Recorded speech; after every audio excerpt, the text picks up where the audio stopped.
So classification of organisms is not a single step process, but it is a hierarchy of steps, and each category or rank is called as taxonomic category, and each category is a unit for classification.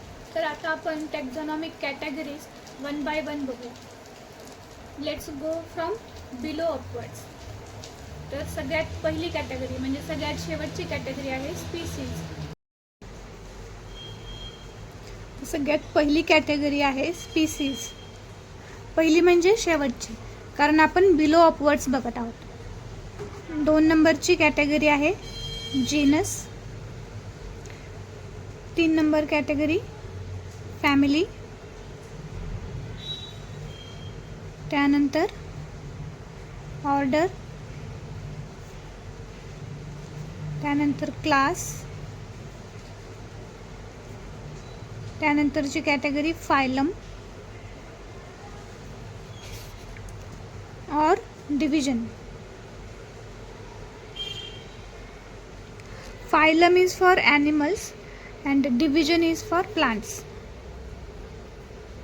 म्हणजे आपण जर प्लांट्सचं categorisation करत आहोत, classification करत आहोत, तर प्लांटच्या क्लासिफिकेशनमध्ये division हे एक कॅटेगरी येईल आणि ॲनिमलमध्ये फायलम येईल आणि सगळ्यात लास्ट आहे kingdom.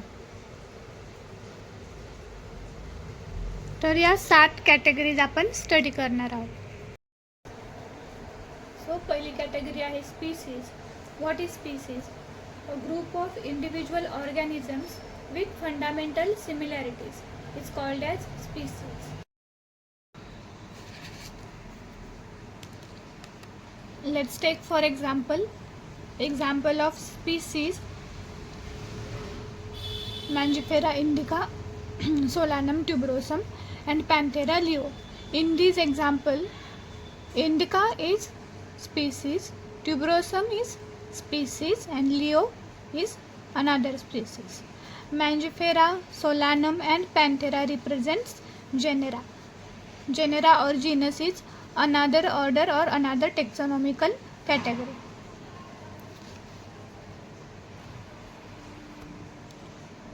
We should be able to differentiate closely related species from one another. जसं यामध्ये आहे इंडिका, ट्युब्रोसम, लिओ, ह्या ज्या स्पेसीज आहेत किंवा क्लोजली रिलेटेड स्पेसीज असतील, म्हणजे एकाच जीनसच्या 2 स्पेसीज असतील तरीसुद्धा आपल्याला त्यांना डिफरन्शिएट करता आलं पाहिजे. Upon what? Upon based upon distinct morphological differences. Morphological म्हणजे एक्सटर्नल फीचर्स, एक्सटर्नल कॅरेक्टरिस्टिक्स जे आहेत त्याच्यावरून आपल्याला मॉर्फोलॉजिकली म्हणजे बाय लुकिंग ॲट देम त्यांचं स्ट्रक्चर कसं आहे ह्या सगळ्यावरून आपल्याला त्यांना डिफरन्शिएट करता आलं पाहिजे. What is genus or genera? It is a group of closely related species with more characteristics in common in comparison with species of other genera. One genus may have more than one specific epithet or species and they can have morphological similarities. म्हणजे एका जीनसचे एकापेक्षा जास्त species असू शकतात आणि एकाच जीनसच्या वेगवेगळ्या स्पीसीजमध्ये morphological similarities असू शकतात. म्हणजे त्या एक्सटर्नली दिसायला किंवा मॉर्फोलॉजिकली एकमेकांशी सिमिलर दिसू शकतात. फॉर एक्झाम्पल पॅन्थेरा जीनस घेतला आपण, तर पॅन्थेरा जीनसच्या मोर दॅन 1 स्पीसीज आहेत. कोणकोणत्या? लिओ आहे, टायग्रिस आहे आणि पार्डस आहे. तर लिओ म्हणजे लायन, टायग्रिस is tiger and pardus is leopard. Leopard म्हणजे चित्ता. आणखी एक एक्झाम्पल घेऊ शकतो, जसं सोलॅनम जीनस आहे. तर सोलॅनम जीनसच्या 2 स्पीसीज आहेत. ट्युब्रोसम म्हणजे पोटॅटो, मेलोंजिना इज ब्रिंजल. तर लक्षात आलं, म्हणजे पॅन्थेरा जीनसच्या 3 स्पेसीज आहेत आणि मॉर्फोलॉजिकल सिमिलॅरिटीज का म्हटलेलं आहे, कारण लायन आहे, टायगर आहे, लेपर्ड आहे, हे दिसायला बऱ्यापैकी सिमिलर दिसतात, म्हणून मॉर्फोलॉजिकल सिमिलॅरिटीज असं म्हटलेलं आहे. जसं सोलॅनम जीनस आहे, त्याच्या पण 2 स्पेसीज आहेत, पोटॅटो आणि ब्रिंजल आहे. Next is family. Family is a group of related genera with less number of similarities as compared to genus or species.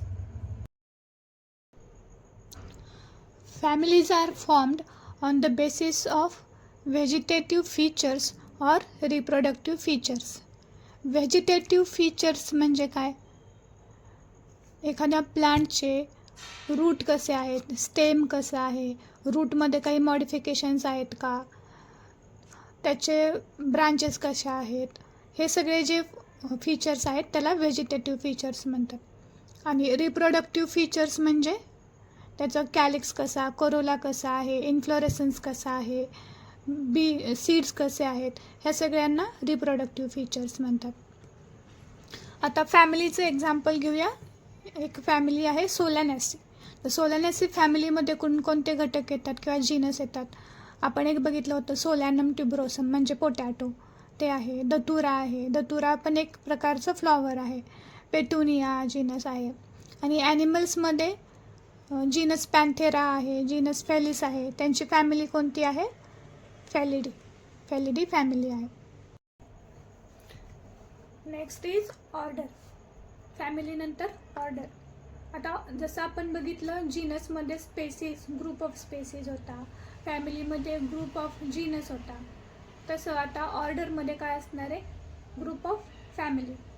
Definition काय आहे ऑर्डरची? Assemblage of families with few similar characters is called as order. ऑर्डरचं example काय? Family Solanaceae and family Convolvulaceae. Solanaceae फॅमिलीमध्ये आपण बघितलं होतं सोलॅनम ट्युबरोसम होता, दतुरा होता, पेटुनिया जीनस होता. ह्या 2 फॅमिलीचं मिळून ऑर्डर होते पॉलिमोनियल्स. म्हणजे family Convolvulaceae and Solanaceae comes under order Polemoniales. आणि हे कशावरून डिफरन्शिएट केलं आहे? म्हणजे ह्या 2 फॅमिलीजना ऑर्डरमध्ये का घेतला आहे ह्या स्पेसिफिक पॉलिमोनियल्स ऑर्डरमध्ये? तर बेस्ड ऑन त्यांच्या फ्लोरल कॅरेक्टरिस्टिक्सच्या बेसिसवरती घेतला आहे. आता ॲनिमल्समध्ये पण आपण 2 फॅमिली बघितल्या होत्या, फेलिडी फॅमिली अँड कॅनिडी फॅमिली. कॅटची होती फॅमिली फेलिडी आणि डॉगची फॅमिली कॅनिडी. हे 2 कोणत्या ऑर्डरमध्ये येतात? Order Carnivora. कार्निव्होरा म्हणजे ज्या प्राण्यांना सुळे दात असतात शिकार करण्यासाठी, त्यांना कार्निव्होरस ॲनिमल म्हणतात. तर आपले या कार्निव्होरस ऑर्डरमध्ये कोणकोणत्या फॅमिली येतात? Felidae and कॅनिडी.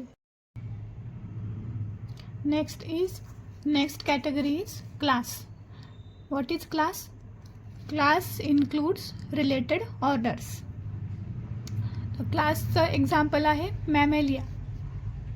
Animals or organisms having mammary glands. तर क्लास मॅमेलियामध्ये कोणत्या 2 ऑर्डर्स येतात?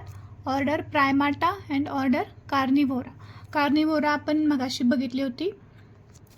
तर प्रायमाटामध्ये कोणकोणते ॲनिमल्स आहेत? मंकी आहे, गोरिला आहे, गिब्बन. अँड कार्निव्होरामध्ये कोणकोणते आहेत? फेलिडी आणि कॅनिडी फॅमिलीचे. तर tiger, cat, dog, lion and leopard comes under order carnivora, and both primata and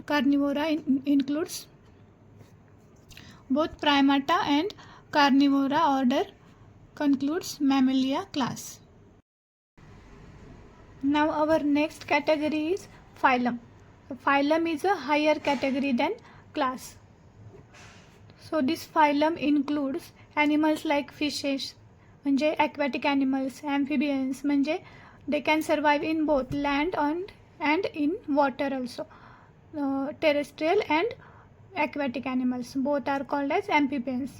Reptiles सरपटणारे प्राणी, birds म्हणजे हवेत राहणारे, and aerial animals and mammals म्हणजे ज्यांना मॅमरी ग्लँड्स आहेत असे ॲनिमल्स इन्क्लुडिंग ह्युमन्सचं बायनॉमियल नॉमेनक्लेचर काय आहे? Homo Sapiens. तर फायलम जे आहे, आता सपोज कोर्डाटा फायलम आहे, तर हे जे सगळे ॲनिमल्स आहेत, fishes, amphibians, reptiles, birds, mammals, हे सगळे कशामध्ये येतात? फायलम कोर्डाटामध्ये. So these animals are included in phylum Chordata on the basis of presence of notochord. Notochord म्हणजे काय आहे? एक फ्लेक्झिबल रॉड लाईक स्ट्रक्चर आहे जे एम्ब्रियॉनिक डेव्हलपमेंटमध्ये प्रेझेंट असतो, इन्क्लुडिंग ह्युमन्समध्ये सुद्धा.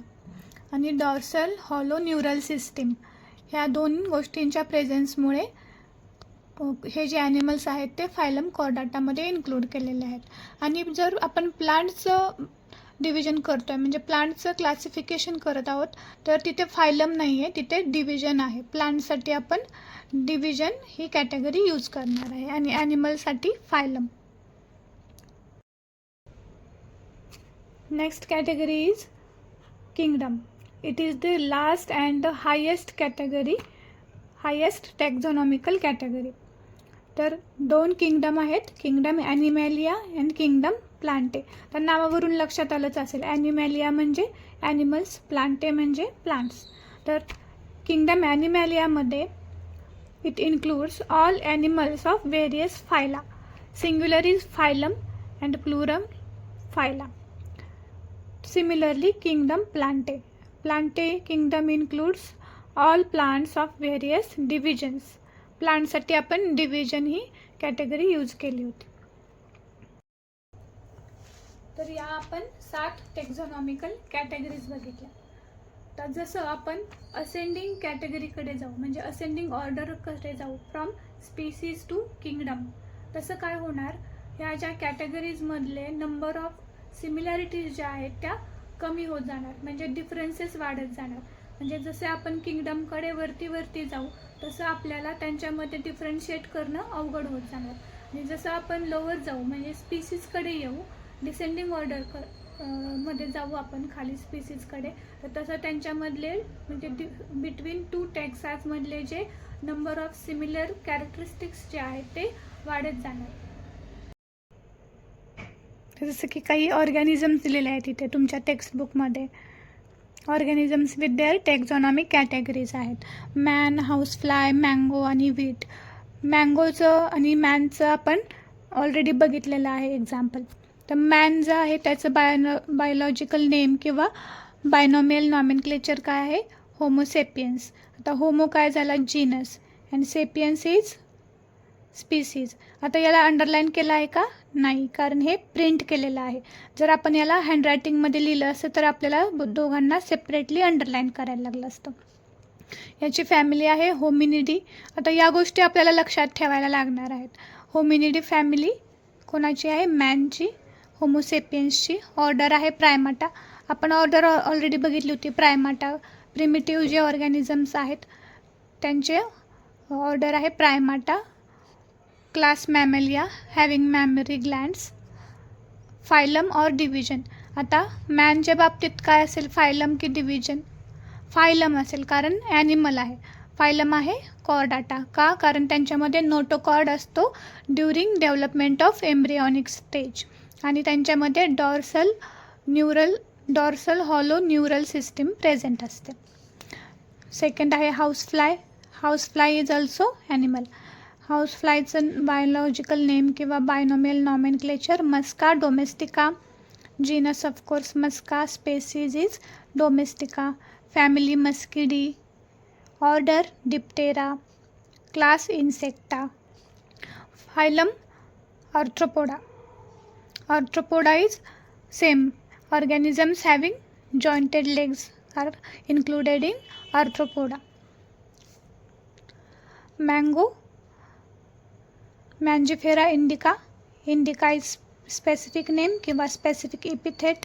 मँजिफेरा इज जीनस. फॅमिली ॲनाकार्डियासी.